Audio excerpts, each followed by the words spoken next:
माँ बाप का कर्ज। कहाँ जा रही हो बहू? स्कूटी की चाबी उठाती हुई प्रतिभा से उसकी सास ने गुस्से में पूछा। मम्मी की तरफ जा रही थी अम्मा जी, अभी परसों ही तो गई थी। हाँ, पर आज पापा की तबीयत ठीक नहीं है, उन्हें डॉक्टर के पास दिखाने ले जाना है।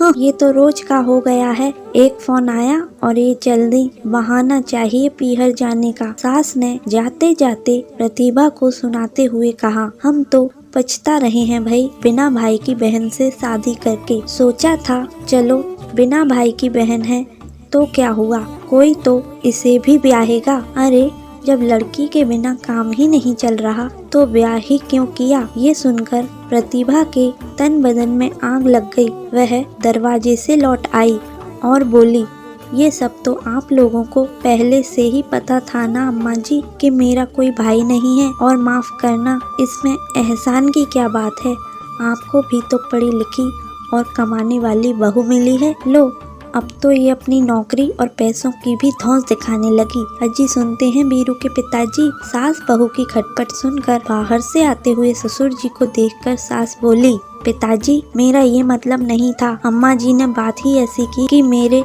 मुंह से भी निकल गया। प्रतिभा ने स्पष्ट किया। ससुर जी ने कुछ नहीं कहा और अखबार पढ़ने लगे। लो, कुछ नहीं कहा, लड़के को पैदा करो, रात रात भर जागो, टट्टी पेशाब करो, पोतड़े धो, पढ़ाओ लिखाओ, शादी करो और बहुओं से ये सब सुनो। ये सब शोर सुनकर वीरेंद्र भी बाहर आ गया और पूछा, ये सब क्या हो रहा है अम्मा? अपनी चहेती से ही पूछ ले, तुम अंदर चलो।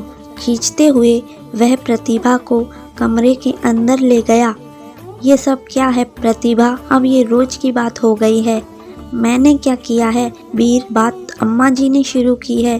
क्या उन्हें नहीं पता था कि मेरा कोई भाई नहीं है, इसलिए तो मुझे अपने मम्मी पापा को संभालना पड़ेगा। प्रतिभा ने रुआंसी होकर कहा, वो सब ठीक है, पर वो मेरी माँ है, बड़ी मुश्किल से पाला है उन्होंने मुझे। माता पिता का कर्ज उनकी सेवा से ही उतारा जा सकता है। सेवा न सही, तुम उनसे जरा अदब से बात किया करो। अच्छा, बाहर हुई सारी कन्वर्सेशन में तुम्हें मेरी बेअदबी कहाँ नजर आई? तुम्हें ये नौकरी वाली बात नहीं कहनी चाहिए थी। हो सकता है मेरा बात करने का तरीका गलत हो, पर बात सही है वीर, और माफ करना, ये सब त्याग उन्होंने तुम्हारे लिए किया है, मेरे लिए नहीं। अगर उन्हें मेरा सम्मान और समर्पण चाहिए तो मुझे भी थोड़ी इज्जत देनी होगी।